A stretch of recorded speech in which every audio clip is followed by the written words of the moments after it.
Bismillahirrahmanirrahim. Assalamualaikum warahmatullahi wabarakatuh.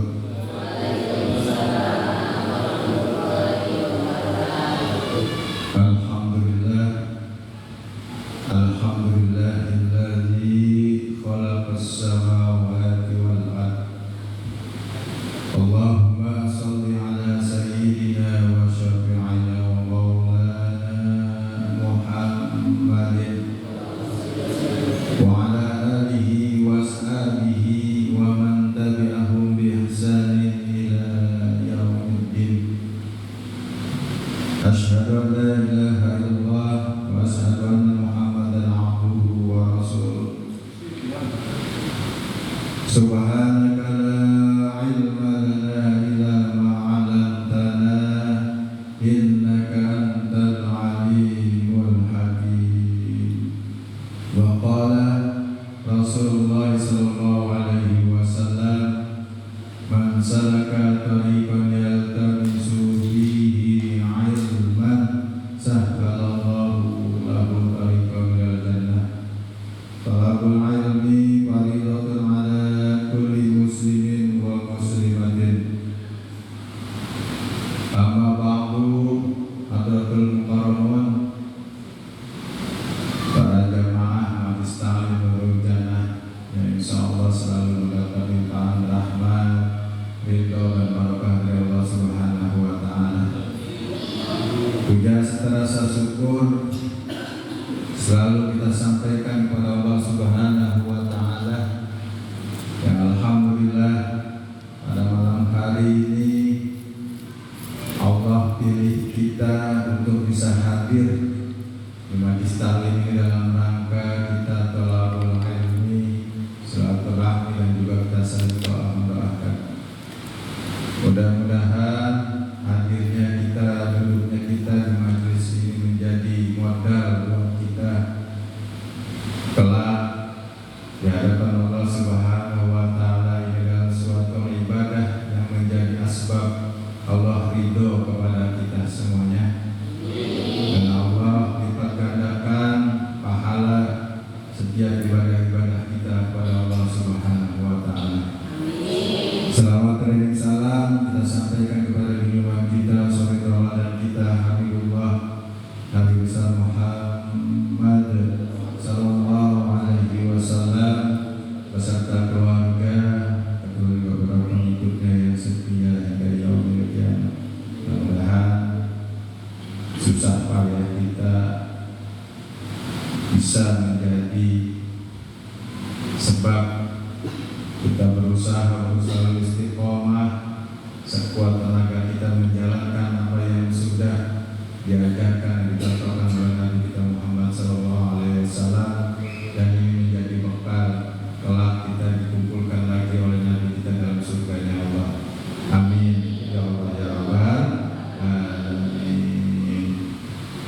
Ila hadratin Nabi Mustafa Muhammadin sallallahu alaihi wasallam wa ahlihi wa azwajihi wa dzurriyyatihi wa jami'i ikhwanihi minal anbiya'i wal mursalin wal awliya'i was suhada'i was salihin wa sahabati wa tabi'in tabi'in bi ihsanin ila yaumiddin wa jami'al malaikatil muqarrabin wa khususan ila sadatina Abi Bakrin wa Umar wa Utsman wa Ali wa ila hadrati Syekh Abdul Qadir Al-Jailani bi anna Allah yatabassam bi rahmati wal maghfirah wa yu'inu alaina min barakatihi wa anwarihi wa asrihi wa ulumihim fid dini wan dunya wal akhirah. Al-Fatiha. A'udzu billahi minasy syaithanir rajim. Bismillahirrahmanirrahim. Alhamdulillahi rabbil alamin. Ar-Rahmanir Rahim. Maliki yaumiddin. Iyyaka na'budu wa iyyaka nasta'in. Ihdinas siratal mustaqim.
Para jamaah sekalian, kita melanjutkan pelajaran kita dari minggu yang lalu.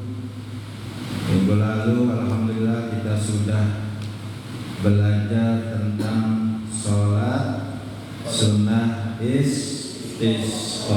Apa itu sholat sunnah istisqa? Sholat minta hujan.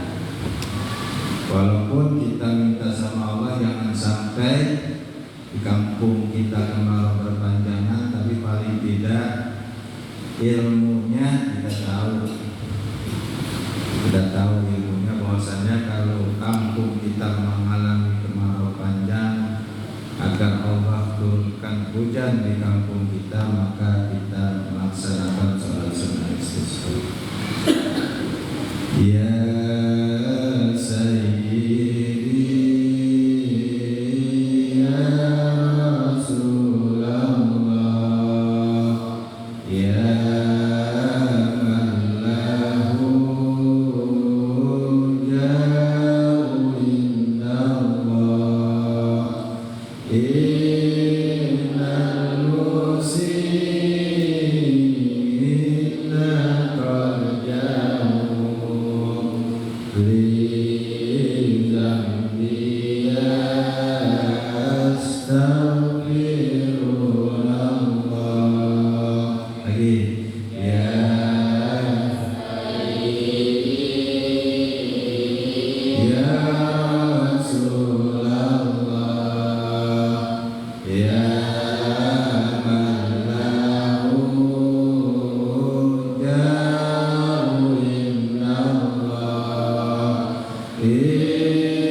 Para jamaah sekalian, kita melanjutkan pada malam hari ini. Kita masuk tentang bab sholat sunnah gerhana.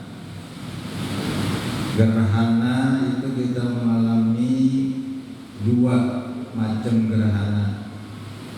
Yang pertama gerhana matahari dan yang kedua gerhana bulan. Ini sama-sama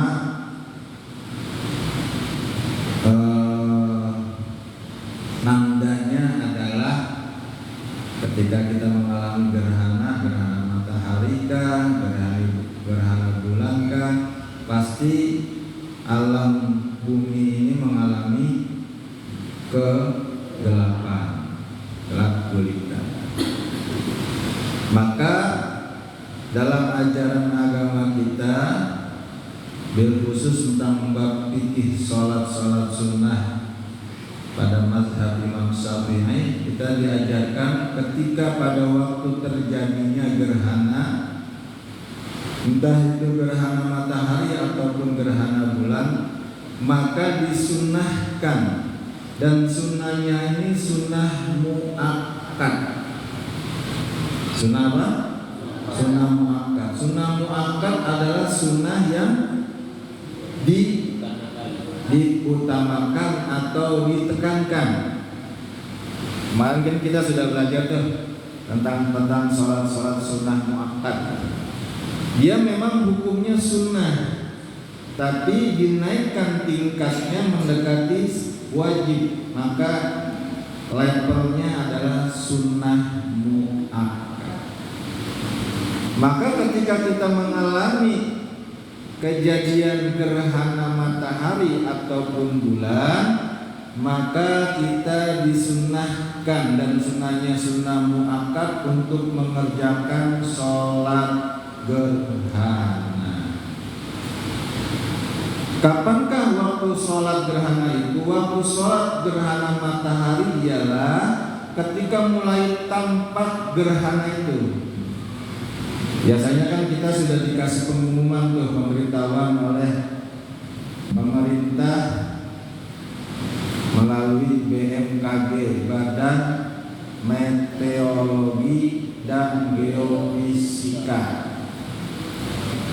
Kadang-kala nanti pada hari ini tanggal sekian, bulan sekian, jam sekian, kita akan mengalami gerhana.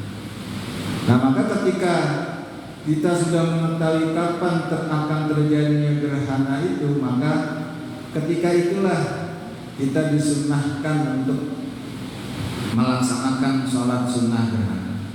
Mulai terjadinya gerhana sampai normal lagi, sampai terbit matahari. Jadi kalau gerhana matahari yang mulai tampak gerhana itu sampai matahari kembali normal sebagaimana biasa. Jadi biasanya kan kalau gerhana matahari itu terhalang oleh bulan itu, maka tidak bisa menyinari dia. Nah, ketika itulah kita mengerjakan sunnah sholat muakkad, sholat sunnah gerhana, sholat gerhana.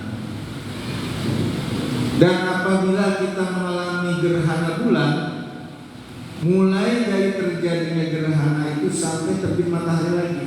Nah, begitupun ketika kita mengalami gerhana bulan itu tidak bisa menampakkan wujudnya, maka tidak bisa menyinari, maka terjadi gelap gulita tuh. Ketika itulah kita disunnahkan untuk melaksanakan sholat gerhana.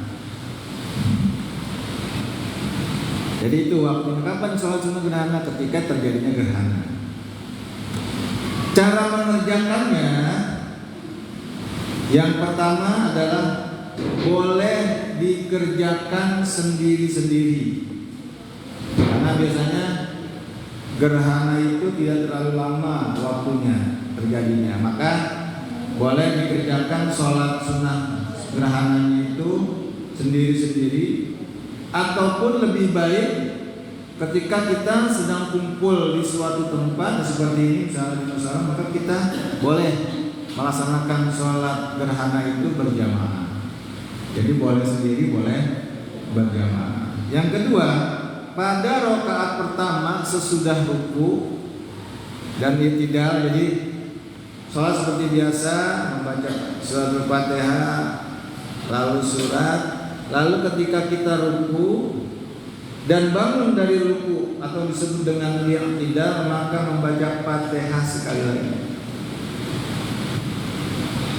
Jadi kalau kita pada sholat normal itu kan, setelah kita niat takbiratul ihram, lalu kita membaca suratul Fatihah, surat yang lain, lalu kita ruku, lalu i'tidal atau bangkit dari ruku, maka ketika itu kita bukan langsung sujud, tapi membaca Fatihah sekali lagi, membaca Fatihah sekali lagi, dan juga membaca surat. Jadi ini bedanya sholat gerhana. Ini jangan sampai seperti yang kita lihat-lihat itu di YouTube itu, orang sholat jenazah pakai ruku, pakai sujud. Nah, karena nggak tahu ilmunya, karena nggak pernah datang ke pengajian, nggak pernah belajar fikih. Begitupun ketika kita sholat sunnah gerhana kan. Habis Fatihah, surat, kita ruku, habis ruku i'tidal, maka baca Fatihah lagi. Baca Fatihah lagi, surat lagi. Selesai itu, maka kita ruku sekali lagi. Ruku, i'tidal, baru sujud. Jadi dalam satu rakaat itu 2 kali membaca Fatihah dan juga 2 kali membaca surat. Paham ya? Paham ya? Jadi dalam satu rakaat itu kita 2 kali membaca Fatihah, 2 kali membaca surat, dan 2 kali ruku. Fatihah, surat, ruku, i'tidal, kita baca Fatihah lagi, ke surat, ruku lagi, baru setelah itu baru sujud. Demikian juga ketika rakaat kedua, kan 2 rakaat. Rakaat kedua pun sama, begitu juga. Ketika selesai baca surat Fatihah, surat, ruku, i'tidal, baca Fatihah lagi. Baca Fatihah, baca surat, ruku, i'tidal, baru sujud seperti biasa.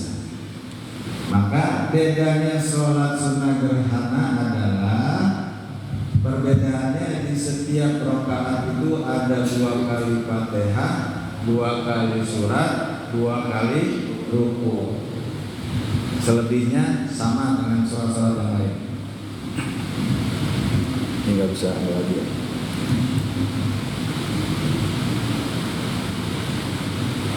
Jadi dalam bedanya surat bedanya sholat sederhana dengan sholat sunnah yang lain itu seperti itu.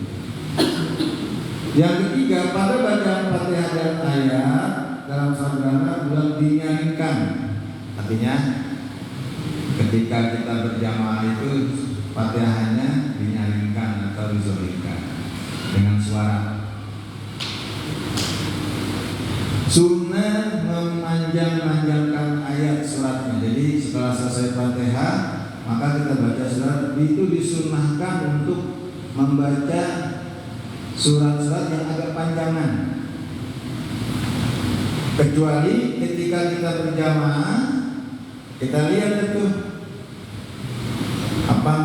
peserta makmumnya. Kalau yang kira-kira makmumnya kepada tua, ya jangan terlalu panjang-panjang juga, karena ini hukumnya sunnah.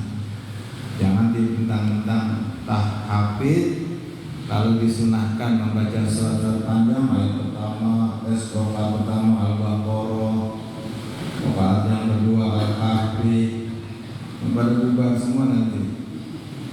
Memang disunahkan untuk memanjangkan surat ketika kita sholat gerhana. Selanjutnya sesudah itu sunnah pula Pak Imam berkhutbah sama ketika kita sholat istisqa kemarin.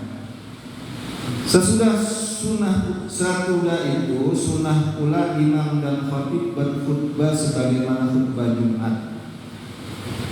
Nah, jadi khutbahnya itu tetap seperti sholat Jumat. Kalau kemarin kan istisqa itu ketika khutbah yang kedua, maka imam ketika berdoa itu menghadap kiblat, membelakangi makmum, bukan membelakangi kiblat. Itu memang sudah posisi dia pasti menghadap makmum. Maka ketika khutbah yang kedua, ini surat istisqa kemarin, ketika dia mau berdoa khusus untuk minta hujan, dia menghadap kiblat, membelakangi makmum. Ketika dia memakai selendang, maka selendangnya ketika ada di kanan dia pindahin ke di atas, pindahin ke, itu kan sholat istisqa kemarin. Nah, kalau sholat sunnah gerhana, khutbahnya sama dengan khutbah pada umumnya, hanya lebih ditekankan di situ untuk lebih banyak mohon ampun kepada Allah Subhanahu wa Ta'ala. Jadi hanya isinya disesuaikan, bahwasannya isinya itu nasihat tentang ini adalah memang qadarullah dan ini sudah hukum alamnya seperti ini, bukan karena ada unsur misalnya orang buku lagi ngirim sesuatu, atau karena ada balas dendam dari suatu kaum. Nah, ini kadang-kala ketika terjadi gerhana itu biasanya kalau kita lihat zaman dulu itu, wah ini ada yang ngirim apa nih? Misalnya jadi gelap di kampung, kayaknya ada yang ngerang di kampung kita nih. Nah, jadi disunahkan itu khotib ketika dia berkhutbah itu mengedukasi, lebih kepada menekankan ketika mengalami gerhana itu ini adalah suatu hal yang biasa, hukum alam dan sudah takdir Allah, bukan karena perbuatan seseorang atau perbuatan makhluk, tapi ini memang fenomena alam yang sudah berjalan pada waktunya, ada masanya. Jadi khutbah itu isinya itu berarti kepada memberitahu masyarakat atau jamaah untuk tidak panik dan tidak membesarkan kejadian ini bahwasanya ini karena ada hal-hal yang lain atau berbau mistis. Tapi tidak, ini adalah memang sudah ketentuan dari Allah dan memang roda perjalanan daripada meteor itu. Enggak, kalau kita belajar apa sih kalau gerhana perjalanan itu perjalanan fisika, IPA. Nah, itu kan biasanya beberapa tahun sekali matahari dan bulan itu akan ketemu, maka terjadi gerhana apa.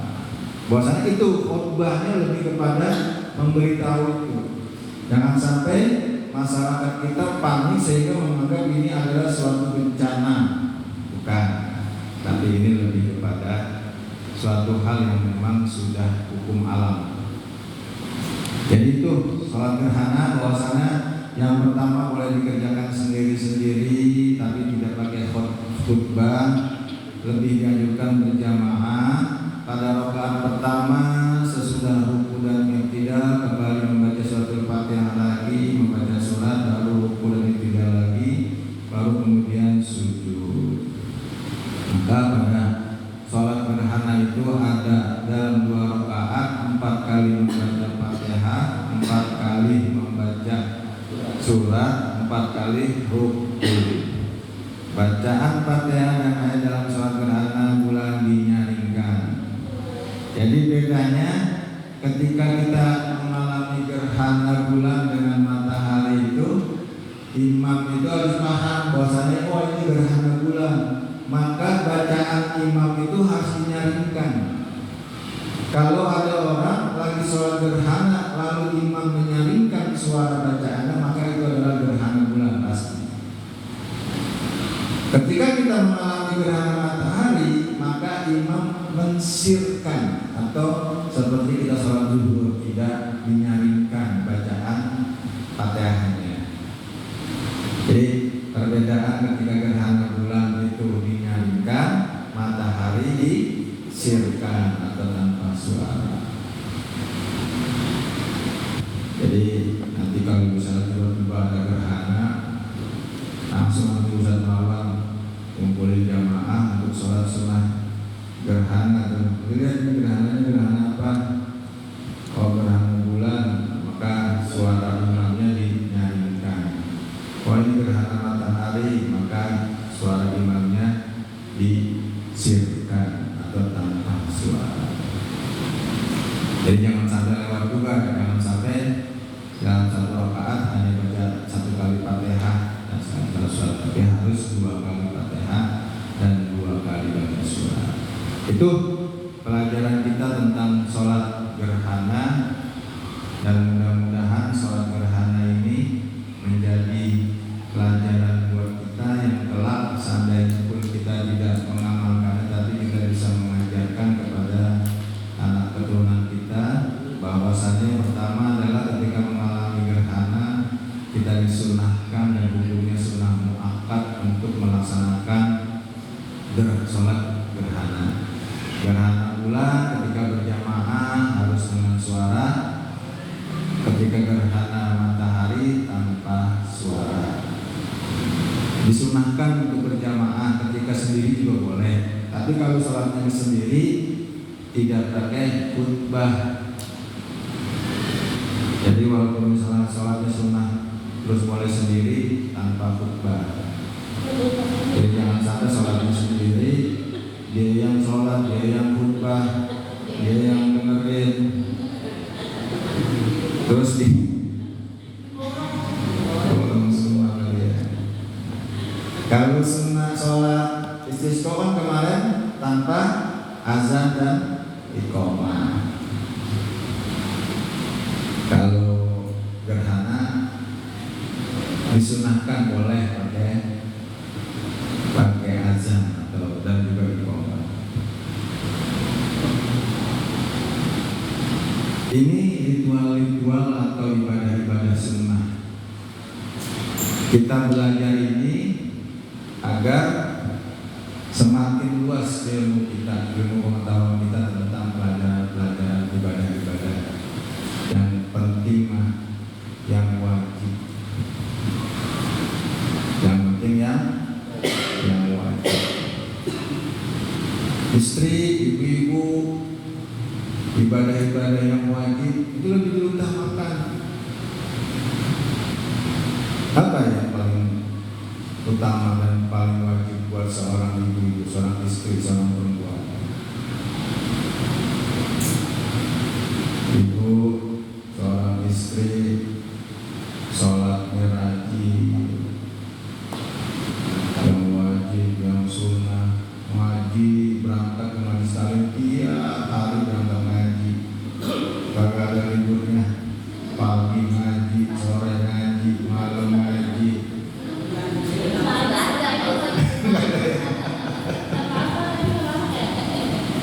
Bacaan Qurannya 1 hari 1 juz, tapi sama suami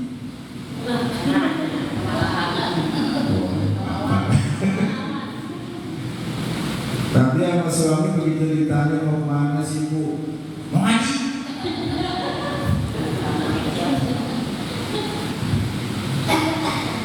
Jadi kalau istri mah ibadahnya cuma 2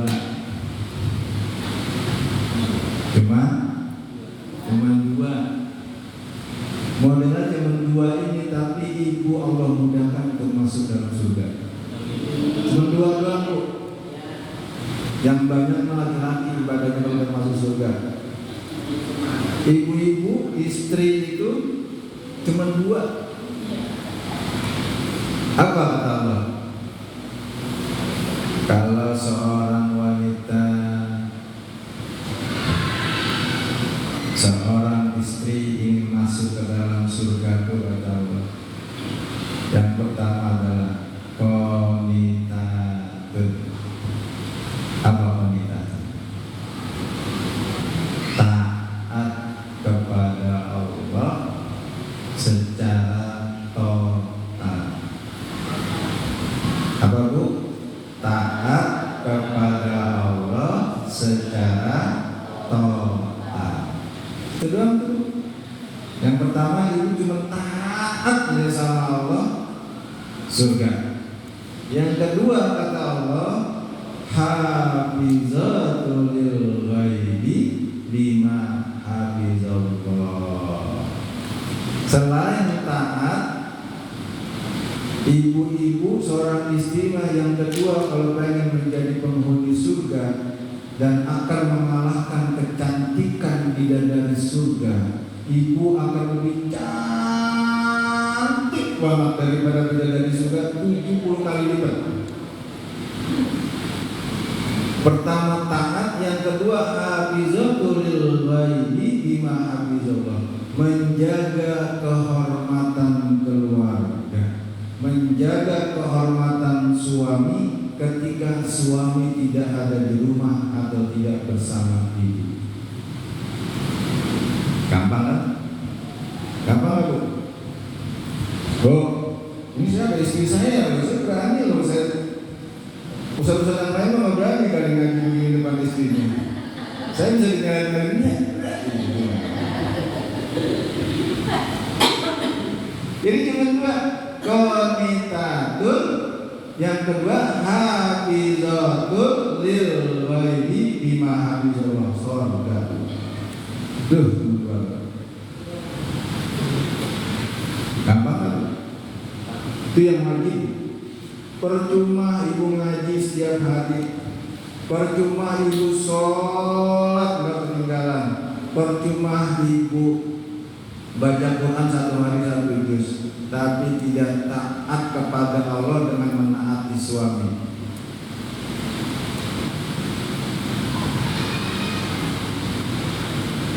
Jadi cirinya ibu taat sama Allah adalah dengan menaati suami. Bisa nggak kira-kira?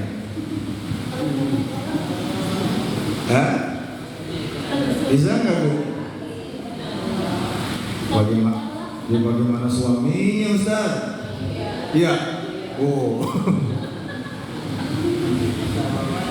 Kalau ibu seorang muslimah yang taat, yang solehah, tidak memandang itu suami saat apa tidak, rajin ibadah atau tidak, benar apa tidak, ibu hanya wajib taat kepada suami karena ibu taat kepada Allah.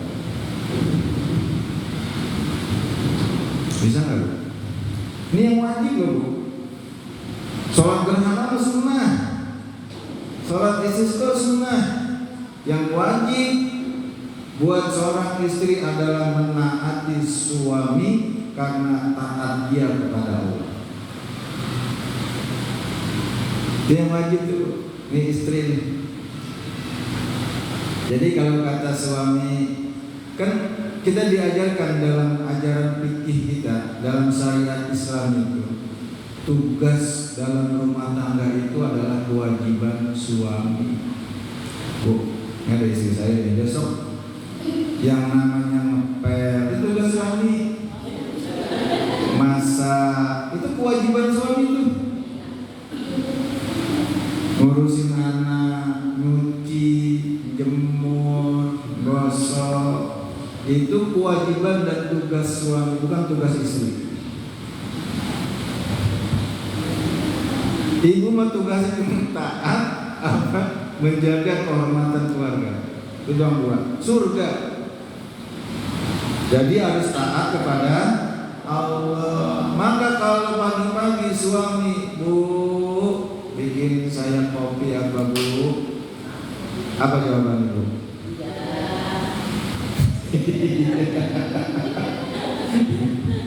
Buahnya jawabannya bikin cewek. Bukan tugas saya, Pak. Itu tugas Bapak. Kata siapa? Kata Ustaz Syamsuddin. Tapi karena ibu harus taat kepada suami, berdasarkan ibu harus taat kepada Allah, maka ibu berkata, Bu, Bapak pengen makan sayur asem sama ikan kembung, maka ibu harus masak. Kalau mau dibagi duit sama suaminya, masak apa? apaan? Ya tergantung Ustaz nih masih itu apa kagak. Ya bisa doang kata dia bilang begini. Nah, pasti ukurannya kayak gitu. Taat itu. Ibu tahu Siti Asia? Siapa Siti Asia itu? Firaun mah kaya ya. Balak-balak ibu dia mah kaya aja ya. Makanya wajar dia istrinya mau ya. Ini udah pengangguran, apalagi banyak maunya. Bagaimana saya mau taat Ustaz? Nggak apa-apa Bu, tetap taat sama suami. Ketika ibu menolak, nolaklah dengan cara yang baik, karena surga ibu ada pada suami. Pertanyaan saya, sekarang saya menanya sama istri saya, udahkah sabda ibu mendoakan suami ibu? Atau jangan-jangan selama ini ibu hanya mendoakan anak-anak saja? Jadi surga ibu, surga istri ada pada suami. Ada yang sudah 20 tahun berumah tangga? Lebih. Saya mau tanya, saya sekali nanya sama istri saya.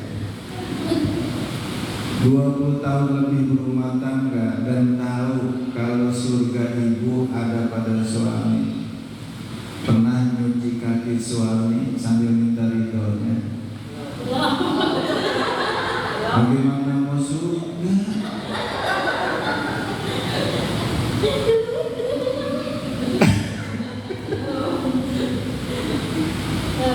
Pertanyaannya yang kedua, bisa nggak ibu nyuci kaki suami sambil nangis minta ridho sama suami?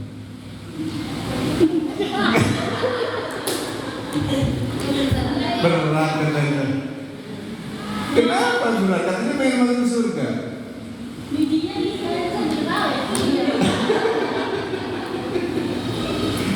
Nah, itulah sebenarnya surga itu mudah. Surga itu mudah, tapi tidak murahan. Buktinya cuma menyuci kaki suami sambil minta ridhonya aja, ibu pada ketawa.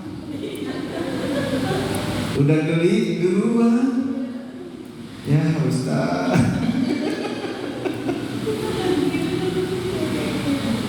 Nah, jadi saya itu mohon maaf, bukan tidak menganjurkan untuk seorang wanita terutama istri itu mempelajari dan langsung melaksanakan, mengutamakan ibadah sunnah, tapi kewajiban itu terhadap kunci buat ibu masuk surga itu ibu abaikan.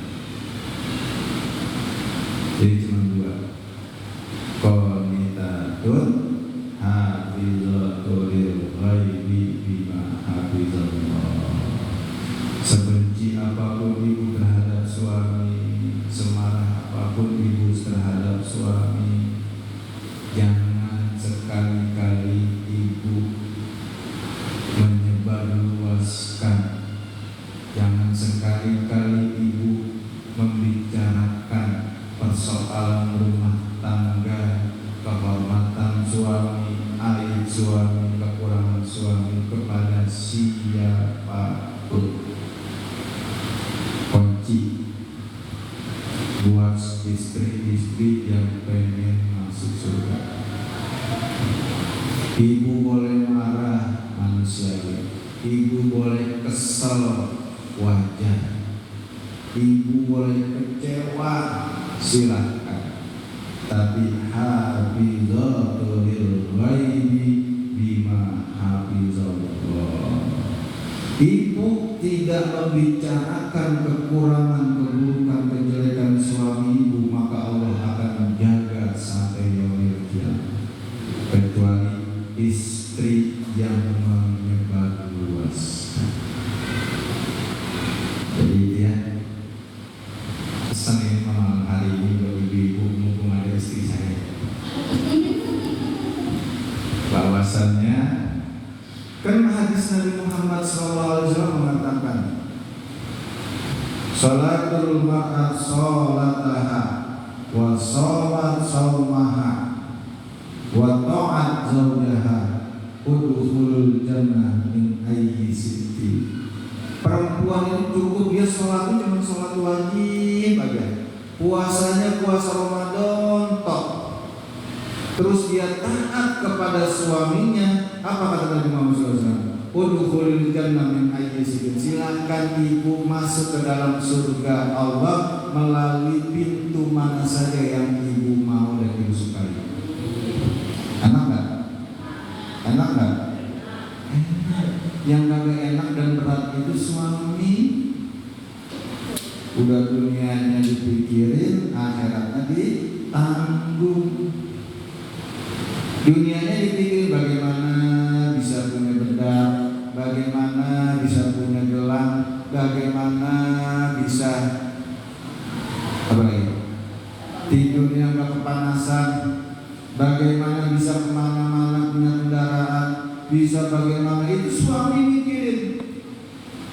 Akhiratnya sebelum dihitung dimasukin ke dalam surga ditanya, bagaimana amanahku yang kau titipkan kepadamu seorang istri? Kan gitu.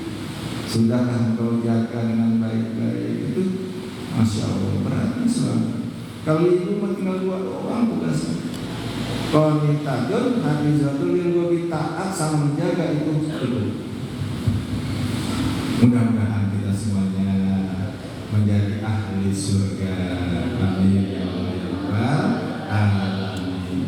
Dan itu aja ya pelajaran kita pada malam hari ini. Mudah-mudahan manfaat dan maslahat, dan mudah-mudahan Allah selalu istiqomahkan kita untuk bisa hadir di majelis ta'lim. Karena memang yang namanya manusia pilihan itu tidak banyak. Jadi saya aja masih semangat, walaupun cuma ada 3-4 orang, semangat kita berbagi. Karena hanya inilah barangkali ibadah yang menjadi ibadah ada nilainya di hadapan Allah Subhanahu. Kan kita udah belajar deh 4 keistimewaan ya ada di majelis ta'lim. Udah itu aja lah kita raih. Mudah-mudahan itu menjadi bekal buat kita. Allah ridho sama kita, Allah kubulkan rahmatnya buat kita, dan Allah selamatkan kita di dunia maupun akhirat. Amin ya Rabbal alamin. Mudah-mudahan Allah panjangkan umur kita, Allah sehatkan badan kita, Allah berikan kita kenikmatan dalam ibadah, kenikmatan dalam hati di majelis ta'lim. Allah berkahi rezeki kita, Allah berkahi rumah tangga kita, Allah berkahi rezeki kita, Allah berkahi anak istri kita, Allah berikan keberkahan dalam rumah tangga kita, dan Allah jadikan anak keturunan kita semuanya hamba-hamba yang soleh dan soleha. Allah jadikan hidup kita manfaat dan maslahat hingga waktunya buat kita wafat, kita diwafatkan oleh Allah dalam keadaan husnul khatimah. Al-Fatihah. A'udzubillahi minasyaitonir rajim. Bismillahirrahmanirrahim. Alhamdulillahirabbil alamin arrahmanir rahim maliki yaumiddin. Iyyaka na'budu wa iyyaka nasta'in ihdinas siratal mustaqim siratal ladzina an'amta 'alaihim ghairil maghdubi 'alaihim waladdallin. Wa qul ya karim wa qul ya rahim ya Allah ya rahman rahim ya Allah ya rahman rahim ya Allah ya rahman rahim Allahumma sabbitna bil iman wa sabbitna bil islam wa sabbitna bil tauhid wa sabbitna bil maghfirah wa sabbitna bil tauhid wa sabbitna bis sihah wa sabbitna bil afiyah wa taradina ya Allah bid-din wal dunya wal akhirah. Dawahum biha subhanallah wa tahiyyatuhum biha salam wa akhiru da'wana alhamdulillahi rabbil alamin. Ya Allah biha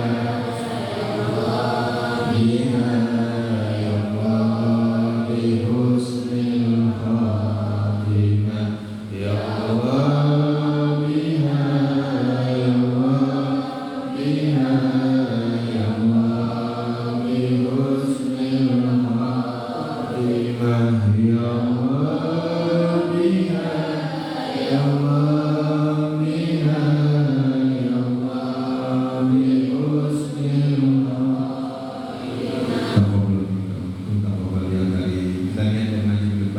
Bismillahirrahmanirrahim. Ya Allah, kami ngaji lagi malam Sabtu depan karena Allah Ta'ala, insya Allah. Alhamdulillah para jamaah sekalian, kita sudah menambah ilmu kita pada malam hari ini. Mudah-mudahan ilmu kita manfaat dan manfaat kita semuanya, dan amal ibadah kita menjadi amalan-amalan mutaqabbal dari Allah Subhanahu wa Ta'ala. Dari saya cukup sekian. Maaf apabila banyak salah-salah kata. Akhir kalam wabillahi taufiq wal hidayah. Assalamualaikum warahmatullahi wabarakatuh.